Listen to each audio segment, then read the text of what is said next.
before it starts to get better. Joining me on the CNBC Newsline is Ian Bremmer. He's president of the Eurasia Group. Ian, I actually think that's probably something everybody thinks at this point. I mean, it's basically all-out panic, wouldn't you say?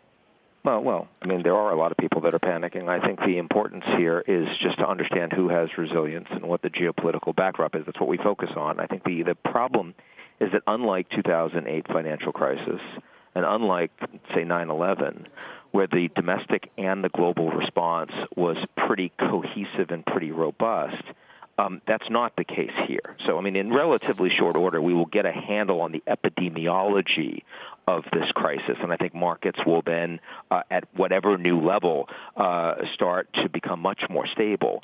But the political response is really dysfunctional, and that does mean a lot less efficiency and a lot more economic pain for citizens that have to live through it. That I think, is where this looks more unprecedented. So in that sense, we just heard from the airlines saying they $25 billion they're asking for help, saying otherwise they could run out of money by the end of the year. How would you like this to be structured in terms of getting relief to the industries that are most affected, ultimately to, hundreds of thousands of small businesses across this country that need that help, and to the workers as well? That's right. I mean, we've seen very robust responses now from the Fed, and I certainly think that makes a full-on financial crisis less likely, but we now need to see a really big fiscal response, and you're going to have that coming out of the U.S. government in relatively short order and an initial way.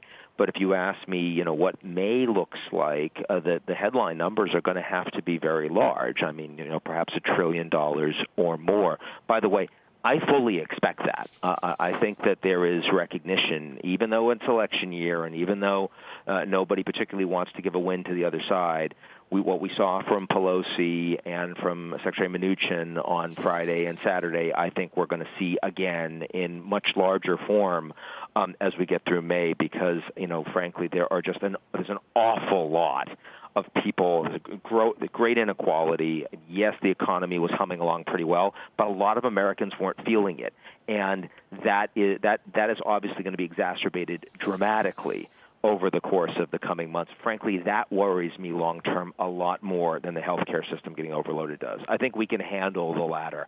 We're going to have a harder time with the former. So let's talk about dollar figures here in terms of government spending, and also to look at the other side of this. So how much do you think needs to be put in the economy now, and what do you do to then ameliorate the either deficit, the debt that results from that, or do you skip that step entirely and have the Fed basically monetize that issuance? I mean, how would this look? And again, going back to that first aspect of this, how big are you talking about? Well, again, what we're looking at right now in terms of what's heading towards passage in the Senate is probably going to approach $500 billion alone. They still don't have an official score on that. I think the eventual U.S. fiscal response is going to be well in excess of $1 trillion. And, yeah, that's massive if we talk about the impact on the long-term deficit of the United States. Mm-hmm. But you do have to actually take care of Americans in a time of crisis, and you will worry about the longer-term implications for the structural health of the U.S. economy later. We've been more than willing to do that, running trillion-dollar deficits over the last few years. I have no doubt that we will do it now when it truly is urgent. Do you have to have it be deficit funded, though, or could you have U.S. households effectively fund it through Treasury issuance? Could you have the Fed fund it? Because this kind of brings them full circle to the amount of balance sheet expansion that they're looking to do anyway. Yeah, look, I mean, that's a question for the economists, not for political scientists. But as a political scientist, I'll tell you that the important point where we're going to be arguing over the next 3-6 months is simply, are we getting this stimulus in the hands of the average Americans and small businesses, and frankly, some large business sectors, too. There is no question, despite how well the economy was doing, that they are going to need this dramatically. The level of, I mean, you can put Fed rates wherever you want, right? But the reality is that is not going to stimulate spending in this environment. We are literally this week shutting down a large part of the U.S. economy, and getting that restarted, getting people to trust in traveling again, in going to work again, in consuming again, is going to take a lot of work. And let's keep in mind as well, there's a lot of mistrust around basic information right now. Sure. Yep.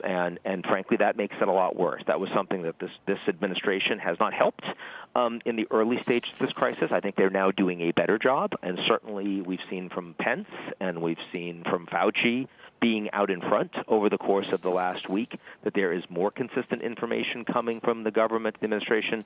But the social media, the fake news, the mistrust, and the polemics coming from both sides here is going to make it a lot harder economically for the average American to rebound. Yeah, no, I can tell you even last night, I was affected by one of those text chains that said, hey, there's going to be a quarantine. There's going to, it's happening now. It's not happening. We need to get out in front of this misinformation, so to speak. Ian,